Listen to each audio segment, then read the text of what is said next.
Ortografia. Veja o que Ari nos informa e nunca mais perca custão na prova. Vamos ao emprego de onde, aonde, donde, porque com certeza você está na expectativa de conquistar esse cargo, essa profissão, além de nunca mais errar o emprego dessas três palavrinhas que geralmente as pessoas acabam se atrapalhando, principalmente usando muito aonde, onde não deve usar aonde. Observe que aonde só deve ser usado com verbos que regem a preposição a, ou seja, verbos que exijam a preposição a. De uma maneira mais simples, verbos que indiquem a ideia de ir. Aonde tu vais? Olha os exemplos. Aonde tu vais? Porque quem vai, vai a. Então, aonde? Quem deseja chegar a. Aonde desejares chegar, haverás de chegar. Perguntaram-me aonde tu te dirigias. Por quê? Porque quem se dirige a. Então aonde? Então muito importante você somente verificar, não é? Antes de usar o verbo que vem depois da expressão lá que você vai colocar, que no caso agora específico é aonde. Nunca mais erre o emprego de aonde.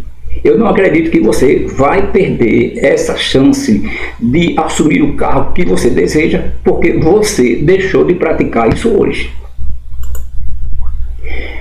A palavra donde, as pessoas têm um receio de usar a palavra donde. O que não pode é adonde. Adonde não existe, porque ninguém pode ir e vir ao mesmo tempo. Adonde é a mesma coisa de nada. Donde, sim. Donde é a mesma coisa de onde. Lembre, só não existe adonde. Donde vai aparecer na sua prova. Não vão colocar de onde, porque todo mundo acertaria. Então, onde há a maior possibilidade de erro é em donde. Só use donde com verbos que regem preposição de. Ou seja, verbos que exigem a preposição de. Lembrando que esses verbos indicam ideia de vir. Olha os exemplos. Donde regressas, porque quem regressa, regressa de. Donde vocês estão regressando, porque quem está regressando de. Vou acrescentar aqui um exemplo que eu não anotei. Donde vocês estão vindo, porque quem está vindo de. Então, quando a expressão verbal exigir de, você vai usar donde. Por último, onde é a palavra mais esquecida, geralmente o pessoal usa aonde, quando na verdade deveria usar onde. Observe que onde pode ser substituído por em que, no qual, na qual, dos quais, nas quais. Sempre que você puder usar uma dessas expressões, né, você poderá usar onde. Ele é usado com verbos que regem preposição em e não indicam ideia de movimento. Observe. Este será o local onde nos concentraremos, porque quem se concentra em, quando cabe em, então é onde. Observe que eu poderia trocar esse onde por em que. Este será o local em que nos concentraremos. A mesma coisa em visitaremos a cidade onde nascemos, porque quem nasce em, né? Então visitaremos a cidade em que nascemos, consequentemente visitaremos a cidade onde nascemos. Isso significa que nunca mais, desde que você pratique isso hoje, desde que você observe como as pessoas usam isso hoje, nunca mais você perderá uma questão na prova. Nós estamos no caminho de você conseguir a aprovação neste concurso. Você vai assumir esta vaga, você vai assumir este cargo, porque você assim o decidiu. Um dia inteiro e uma noite completa de felicidade para você e sua família. Até o nosso próximo encontro. O primeiro porquê que eu vou sugerir que você verifique é o porquê junto com acento. Porque eu estou sugerindo você verificar primeiro essa possibilidade. Porque visualmente é muito fácil você perceber se antes dele vem um antecedente, que geralmente é um artigo, ou um pronome. Observe que é muito fácil, visualmente fácil, você perceber a ocorrência de artigos ou pronomes funcionando como determinantes. Esse foi o porquê da nossa escolha. Se há um determinante, um artigo, Então o porquê obrigatoriamente é junto e com acento. Havia um porquê que não havia sido esclarecido. Observe que esse porquê, que você poderia confundir esse um com numeral, mas mesmo que você confundisse como numeral, não haveria problema, porque ele funcionaria como um determinante. Esse um é um artigo indefinido. Se antes do porquê aparece um determinante, no caso artigo, o porquê será obrigatoriamente junto e com acento.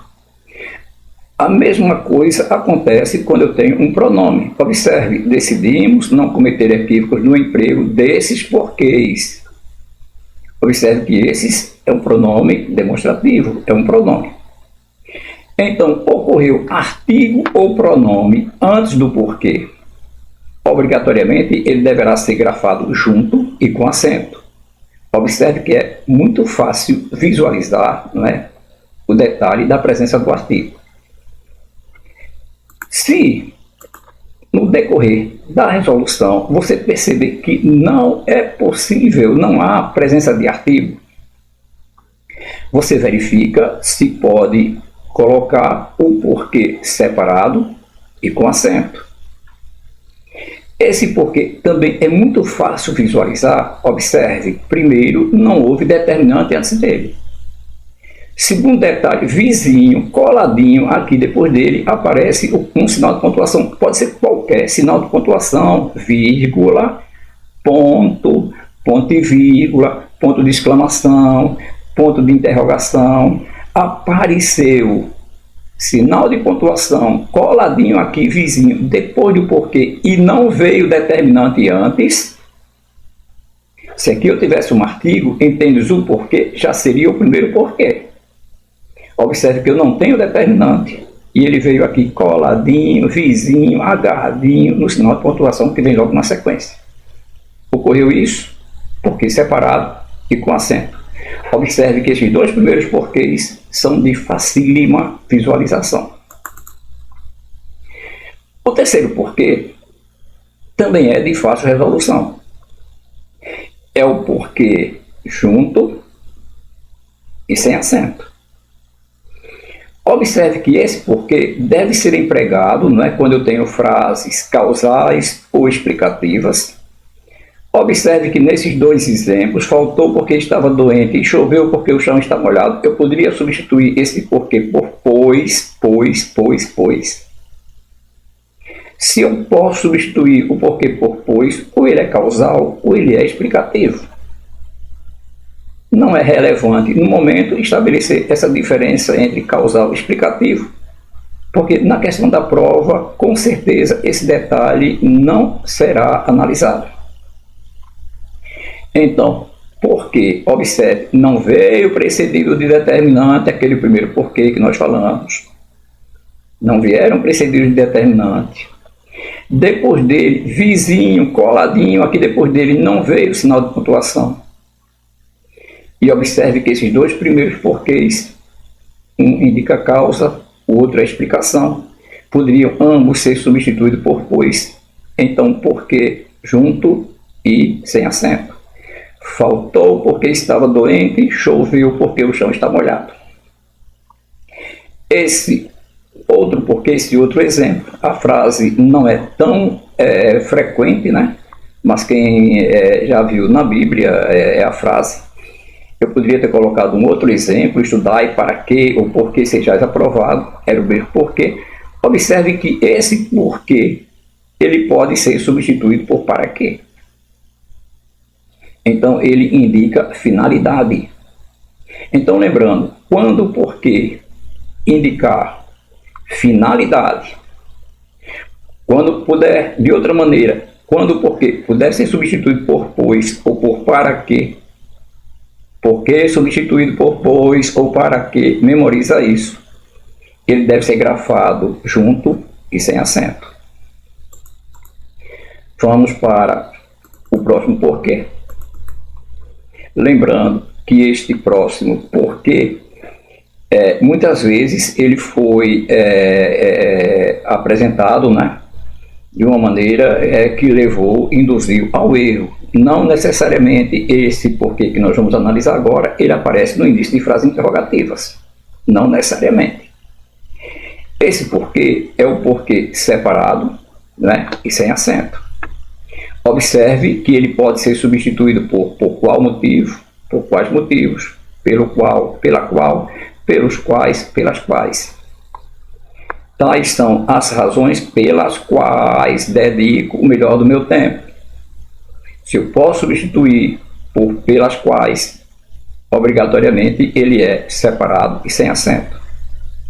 Persistiram por que motivos? Persistiram por quais motivos? Então, observe que esse último porquê, não é? Ele não poderia ser junto e com acento, porque não há determinante antes dele. Não poderia ser separado e com acento, porque não há sinal de pontuação aqui vizinho, coladinho. Não pode ser junto e sem acento, porque não pode ser substituído por pois, nem por para quê. Mas, como ele pode ser substituído por pelo qual, pela qual, pelos quais e pelas quais, então ele é separadozinho e sem acento. Eu desejo que essas informações, tenho certeza que elas serão extremamente úteis na hora da prova. Aproveite, tenha um dia e uma noite maravilhosos e sucesso nas suas atividades. Olha, na sua prova apareceu questão de ortografia e parece que a ortografia é complicada na hora da prova, mas dá para você resolver a questão se você observar alguns detalhes. Observe se a palavra que você quer escrever, ela deriva de um verbo e o verbo tem a raiz terminada em sede, em grede, em prime, em cut, em it ou em met, você vai grafar SS. Como que você acha a raiz? Você elimina as terminações AR, R e R do verbo lá no infinitivo e você obtém a raiz então de interceder, olha, termina em sede, de progredir, termina em grede, de imprimir, termina em prime, de discutir, termina em cut, de permitir, termina em it e de submeter, termina em met. Então, as palavras que derivam de formas verbais, cujas raízes dos verbos terminam em sede, grede, prime, cut, it e met, você grava com SS, com muita tranquilidade, porque você vai conquistar essa questão de ortografia. Se agora você tem uma palavra que deriva de um verbo cuja raiz termina em ND, RG, IRT, ND, RG, RT, você grava com S. Pretender, pretensão, imergir, imersão, converter, conversão. Se agora você tem uma palavra que deriva de outra, agora não é de forma verbal, você tem uma palavra que deriva de outra palavra que termina em TO, ato, canto, isento. Se você tem uma palavra que deriva de uma palavra terminada em TO, você vai grafar com cedilha. De ato, ação, de canto, canção, de isento, isenção. Uma dúvida bastante frequente é se lá no final da forma verbal você vai grafar I ou E. Então observe, se você tem uma forma derivada, ou melhor, um verbo, uma forma verbal que deriva de um verbo que termina em U e R, você usa I. Influi, vem de influir, influir, olha, o ir. Então influi com I. Contribui, vem de contribuir. Palavras que derivam de verbos que terminam em U e R, você grafa com I. Influir, influir, contribuir, contribui. Se, entretanto, a forma verbal deriva lá de um verbo que no infinitivo termina em UAR ou AR, você vai usar E. Vai usar E. Então, de efetuar, efetue, de perdoar, perdoe. Agora, observe, de repente apareceu alguma palavra terminada em esa e você tem dúvida se vai grafar com S ou com Z. Se essa palavra ela indica uma nacionalidade, ela indica uma nacionalidade, uma profissão, você vai grafar com S. E holandês, olha, burguesa, holandês, palavra associada à nacionalidade ou à profissão ou à classe social, então você grafa com S. Se, entretanto, você tem um substantivo abstrato, olha, que deriva de um adjetivo, você vai grafar Z. Altivez é um substantivo abstrato, magreza é um substantivo abstrato, ele deriva de adjetivos. Altivo, altivez, magro, magreza. Legal? Então, fácil. A dúvida é se ex ou ex é com S ou Z. Observa. Se ele deriva de adjetivo formando substantivo abstrato, você vai grafar com Z. Se, entretanto, há uma ideia de classe social, de profissão ou de nacionalidade, você vai grafar com S. Legal? Tranquilidade, com calma, para ganhar a questão. Não pode perder essa questão. Por último, você está em dúvida na grafia de caixa ou de ameixa. Lembra. Se você vai grafar uma palavra, olha, que a letra que você vai colocar está em dúvida, ela vem depois de um ditongo, então você vai grafar com G depois de ditongo X. Legal? Sucesso, tranquilidade, dá uma olhada nesse conteúdo para que você não perca questões e provas relacionadas à ortografia.